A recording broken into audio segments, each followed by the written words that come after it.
Sa ating nga po mga balitang pambansa, pumalag ang China sa plano nga po ng Pilipinas at ng Amerika na palubugin ang isang barkong made in China.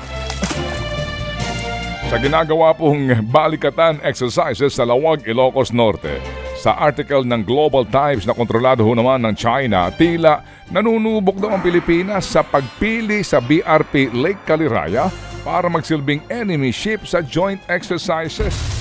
Talaga naman ha?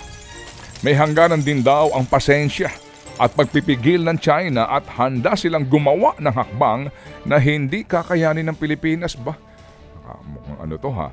Belta ho naman ng Philippine Navy, huwag nang kulayan ang pagpili po ng barko para maging target sa sinking exercise. Sadyang luma na raw po ang BRP Lake Caliraya kaya ito ang napili. Nagkataon lamang din daw na ito ay made in China. Kapansin-pansin namang dumami ang Chinese vessel sa iba't ibang bahagi ng West Philippine Sea ilang araw bago magsimula ang balikatan exercises ng Pilipinas at ng Amerika. Ayon sa Philippine Navy, hindi bababa sa 60 barko ng China ang namataang umaaligid nitong Marso at Abril. Pero umakyat ito sa 124 ngayong linggo. Kabilang dyan ang 3 barko ng People's Liberation Army Navy o PLAN at 10 barko ng China Coast Guard. Ipinunto rin ng Philippine Navy ang pagdami ng Chinese Maritime Militia vessels sa Scarborough Shoal at maging sa Pag-asa Island.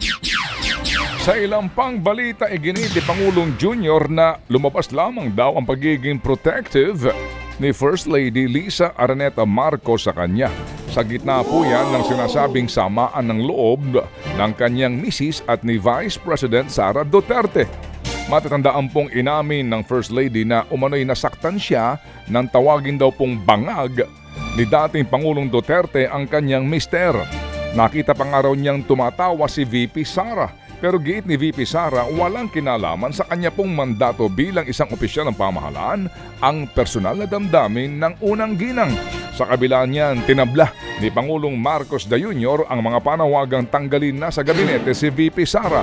Hindi raw makakaapekto ang mga issue sa working relationship nila ng Vice Presidente. Idinaan naman sa protesta ng mga miyembro ng transport group na Piston ang panawagan nila sa Korte Suprema na maglabas ng temporary restraining order laban sa PUV Modernization Program.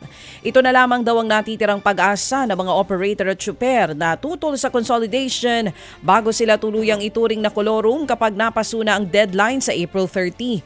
Wala pa ring desisyon ng Korte Suprema sa inihaing petisyon ng Piston noong Disyembre. Nagtipon-tipon naman ang ilang pabor sa programa sa Santa Rosa, Laguna kahapon. Kasamang Department of Transportation, umapila silang wag nang palawigin pa ang deadline ng PUV consolidation. Sa mga nagprotesta po sa Supreme Court, baka lang po din nyo alam ang ating po mga maestrado ngayon ay nasa Baguio City. Kasi po ang kanila pong session kapag panahon ng tag-init ay sa lungsod ng Baguio. Sana po. Kanselado ho naman ang face-to-face classes sa ilang pong mga lugar sa bansa dahil po sa matinding init ng panahon. Ipatutupad po ang asynchronous classes sa Caloocan at sa lungsod ng Maynila. Wala din pong in-person classes sa lahat ng antas sa Pasay, Quezon City at Angeles City. Sa Dipolog ho naman, kanselado ang face-to-face classes sa elementary at high school. Gayon din po mula kindergarten hanggang senior high school sa General Trias Cavite at pre-elementary hanggang senior high school sa Oriental Mindoro. Ted Filon at DJ Chacha ngayon nasa Radyo 5 92.3 News FM Monday to Friday 6 to 10 a.m.